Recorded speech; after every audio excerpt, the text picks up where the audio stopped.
MDH biryani મસાલા, પારંપરિક બિરયાનીનો અસલી સ્વાદ. असली मसाले सच MDH.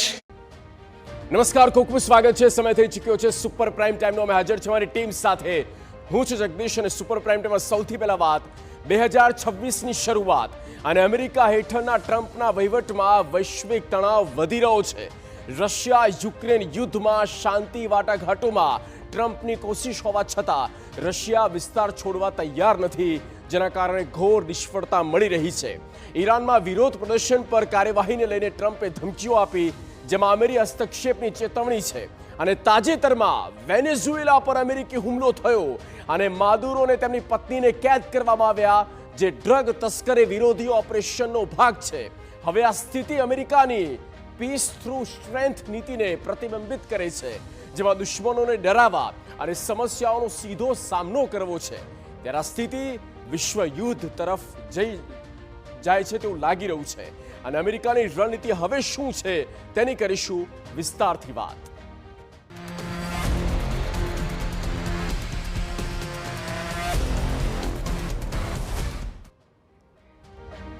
તો વેનેઝુએલા પર અમેરિકાનો સીધો એટેક. 2026ની શરૂઆત અને લેટિન અમેરિકાના ઇતિહાસનો આ સૌથી મોટો સૈન્ય રાજકીય ઉલટફેર.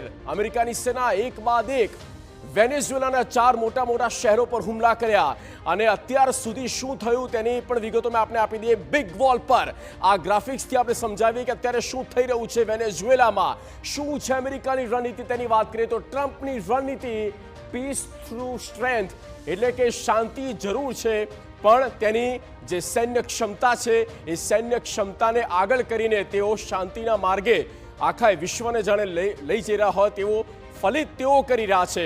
સૈન્ય બળથી દુશ્મનોને નિયંત્રિત કરવાની જે સ્ટ્રેટેજી રહી છે, જે એજન્ડા, એક પ્રકારનો વૈશ્વિક સ્તરે પ્રોપેગેન્ડા જે ડોનાલ્ડ ટ્રમ્પ દ્વારા ઊભો કરવામાં આવ્યો છે અને એ જ રાહ પર ડોનાલ્ડ ટ્રમ્પ અમેરિકા જઈ રહ્યું છે. સૈન્ય બળથી દુશ્મનોને નિયંત્રિત કરવા સાથે ડ્રગ અને આતંકવાદ વિરુદ્ધ કાર્યવાહી કરવી, આ પણ મહત્વપૂર્ણ, આ એક મોટી બાબત કહી શકાય. જ્યાં ડોનાલ્ડ ટ્રમ્પનું સતત કહેવું છે કે નાર્કોટિક્સ રિલેટેડ કંઈ પણ હશે, ટેરરિઝમ રિલેટેડ કંઈ પણ હશે તો કોઈ પણ દેશની સામે પડશે યુનાઇટેડ સ્ટેટ્સ ઓફ અમેરિકા. વાટાઘાટો દ્વારા શાંતિ સ્થાપિત કરવી એ પણ મહત્વપૂર્ણ એ હેતુ અમેરિકાનો રહ્યો છે. તે પ્રકારનું તેઓ ચિત્ર ઊભું કરે છે. પણ ડોનાલ્ડ ટ્રમ્પની એક ખાસિયત રહી છે, એક ઉદાસીનતા એમની જોવા મળતી હોય છે, પણ એ પડદા પાછળ હોય છે અને પડદાની આગળ તેઓ પોતે જ આ પ્રકારની હુમલાઓની વાતો કરે છે અને ભડકાવે છે. યુક્રેનમાં વાટાઘાટો અને ઈરાનને ધમકીઓ આપવામાં આવી રહી છે. સાથે વેનેઝુએલામાં સીધો હુમલો, આ તમામ તેમની જે નીતિ રહી છે, નીતિ અત્યારે સ્પષ્ટ દેખાય છે. અલગ અલગ દેશમાં કઈ રીતે તેઓ શાંતિ પુરસ્કારની વાતો કરતા હતા અને તેમને ન પણ મળ્યો અને ત્યાર પછી જ્યારે આખી ઘટનાઓ બધી સામે આવે છે અને ત્યારે નજર કરવામાં આવે તો એ સ્પષ્ટ થાય છે કે ડોનાલ્ડ ટ્રમ્પ દ્વારા ભડકાવવામાં આવે છે, ઉશ્કેરવામાં આવે છે તેવું પણ એક ચિત્ર બની રહ્યું છે. વેનેઝુએલા પર હુમલાની શું થઈ રહી છે વૈશ્વિક અસર તો જુઓ. નિકોલસ માદુરો, રશિયા અને ચીન આ બંનેના જૂના સહયોગી છે, આ ત્યાંના પ્રમુખ છે વેનેઝુએલાના. અને આ બંને દેશોની પ્રતિક્રિયા હવે શું રહે છે, શું તેઓ ખુલીને તેનો વિરોધ કરે છે, શું કોઈ સ્ટેપ લે છે, તેના પર પણ આ નજર રહેશે. જો આ દેશો હસ્તક્ષેપ કરે તો વિશ્વ યુદ્ધ તરફ ઘેરાઈ શકે છે આખું એ વૈશ્વિક ખંડ.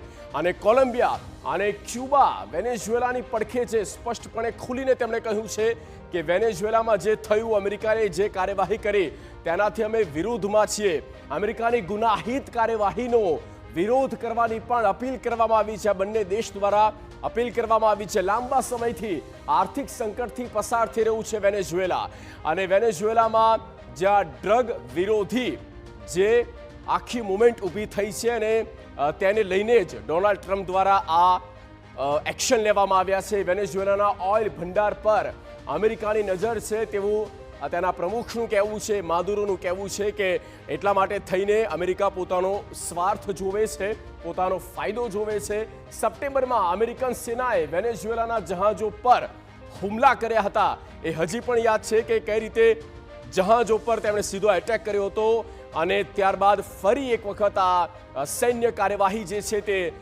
અમેરિકા દ્વારા કરવામાં આવી છે. MDH કિચન કિંગ મસાલા રસોડામાં હોય તો આપણે કાંઈ પણ બનાવી શકીએ છીએ. રીંગણાનો ઓળો, બટેટા ફુલાવર, ભીંડી મસાલા અને બીજું ઘણું બધું. MDH